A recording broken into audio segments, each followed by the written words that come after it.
Welcome to another video from Gweilo 60. Well, it's not just a video from Gweilo 60. George is at Non-Stop China is going to be in this one too, or I'm going to be in his. I'm not sure how that's going to work. Anyway, what we're going to talk about is refugees. Canadian refugees, or refugees coming to Canada. That's my stick. And George is going to be talking about refugees coming to France, because he's from France. He lives in Changsha, I live in Nanning.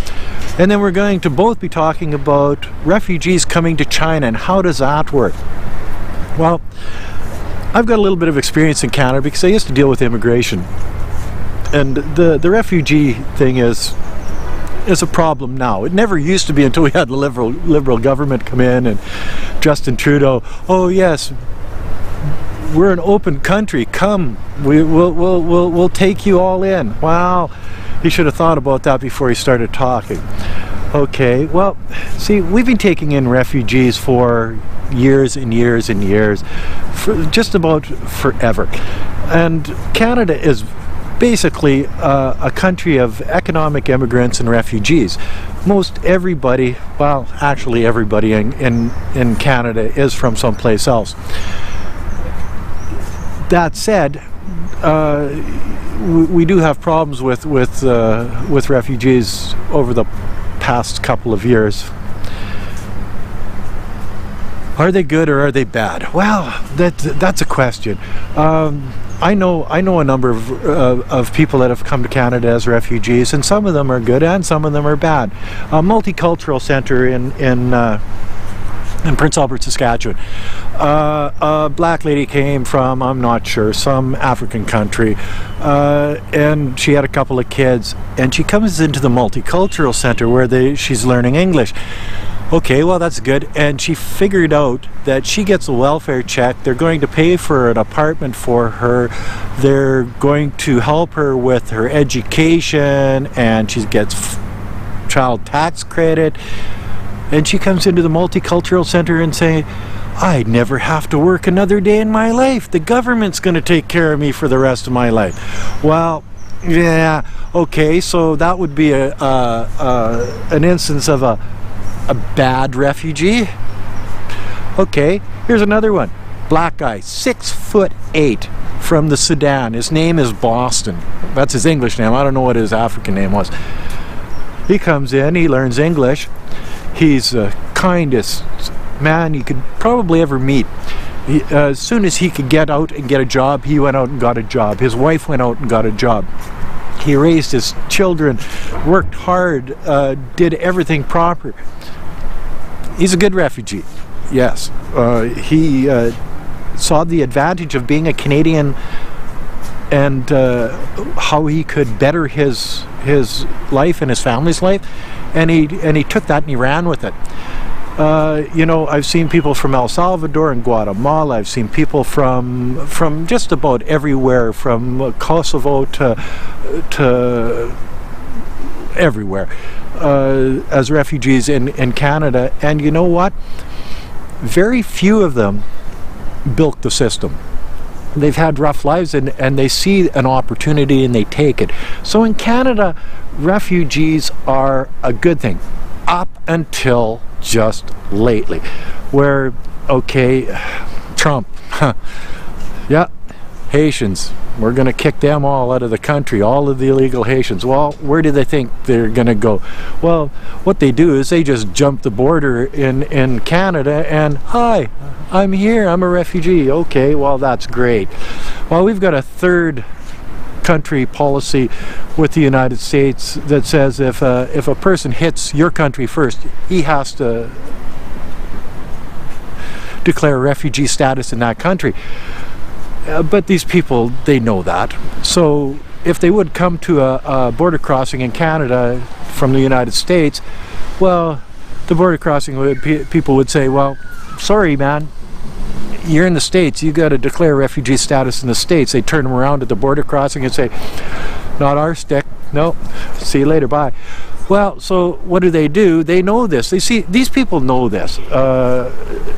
So what they do is they cross the border illegally. Now that we've got to deal with them, and house them and feed them and medical expenses and all that other stuff that goes with illegal immigrants. And they don't understand. They're, why are you here? Well, your country's better than mine. I want a better life. Well, yeah, okay. Well, that's an economic refugee, not fleeing persecution from your country or anything like that. So we end up paying for all this stuff, turning around, deporting their asses back to their country, costing the Canadian government millions and millions of dollars. And that's just the way it is. 80% of these illegal immigrants crossing the border, sneaking across the Canadian borders, are from Haiti. You know, and you say, well, that's racist. Well, you know, you look at the Dominican Republic is the north end of an island. Haiti is the south end of an island. Dominican Republic has infrastructure, good government, tourism, an economy, no corruption or little corruption. Then you get to the southern part of Haiti where it's government corruption to violence and no economy, and it's not racist. It's the type of government that's running that country. So yeah, it's poor, it sucks. It's what did Trump call that? A shithole country. Yes, and I agree with Trump. It is a shithole country. You know, and it costs the Canadian taxpayers millions of dollars just to turn around and send them back. Let's see what Georges thinks about this. What's your take on this, Georges? The question of the refugees. So the refugee is there is the Convention of Geneva of the United Nations. That's the convention that was ratified by France and by many other countries, and is dated back from 1951. And this text says that if you are threatened in your own countries for your race, for your religion, for your nationality, because you belong to a specific social group, for your political opinion, then you can be considered a refugee. And any country that ratified this convention, you can go there and get the refugee status, and they will give you a 10 years visa. And that's what happened in France. So I think in France there are about 90,000 refugees that want to come to France each year. I'm not sure how many get accepted. And what happens about these whole issues is you have the fight of the figures. Some people will say, oh, they have 100,000 refugees each year who come to France. And other people, they would just say, no, it's just 10,000, 20,000. And this is the same for immigration. So this is just about the legal immigration. We have no idea. The figures are a little bit hidden. And that's part of France. That's part of France. There is what we call the wooden tongue. The wooden tongue. Everything is a little bit taboo. So the taboo means people don't want to discuss this. If you discuss this, you will say, oh, you are racist. Oh, no, you shouldn't talk about this. So what happened, you know, there are many subjects, sensitive subjects in the society, in French society. You cannot talk about it, because if you talk about it, immediately people will label you as a racist, as a bad guy, or and this is not good. And why it's this way?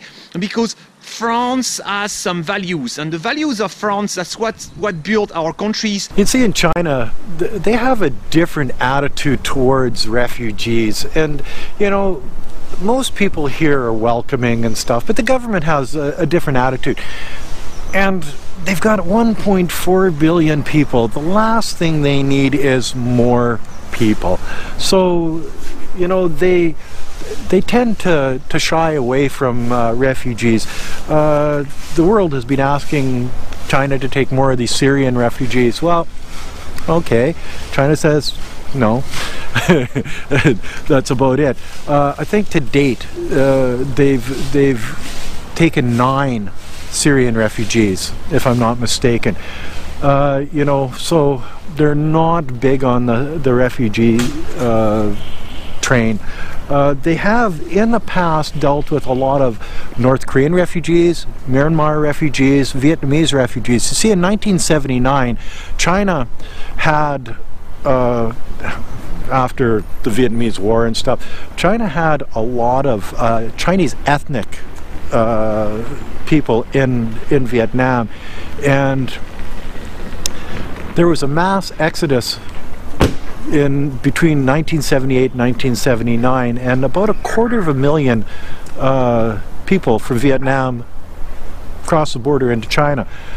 China actually accommodated them, which is pretty good. They even went as far as to closing some schools and government offices down, so they have a place to house these people. So although they're not really large on taking refugees, they will if they're ethnic Chinese. You know, this makes a big difference. There's a lot of North Koreans that try to get refugee status, and China and North Korea are sort of buddies and have been for a long time. Chances are pretty good if you're from North Korea and you show up in a consulate, a Chinese consulate, asking for refugee status, that you will be taken back to your country. And we all know what North Korea does to people that try to... Yeah, exactly. So we'll just leave that one there. Another thing, Myanmar, with this mass exodus of I can't even say the word, so I'm not even going to try. But in Yunnan province now, that the Myanmar government was persecuting people, and they ran across into the Yunnan province into China. Yes. China's dealing with them as refugees, so you know it's not uncommon to have refugees in China. It's just not one of the things that the Chinese people want. You know, okay, out of 1.4 billion people in China, 300,000 are considered refugees, which is a small amount compared to the population, but still 300,000 is 300,000, so it's not unheard of. I don't know, let's ask George's. What's happening in China? You see, in China it's not at all the same as in France. Why? Because China doesn't have the same laws, China doesn't have the same rules. So China, they ratified the United Nations Convention of 1951, but they never enforce it.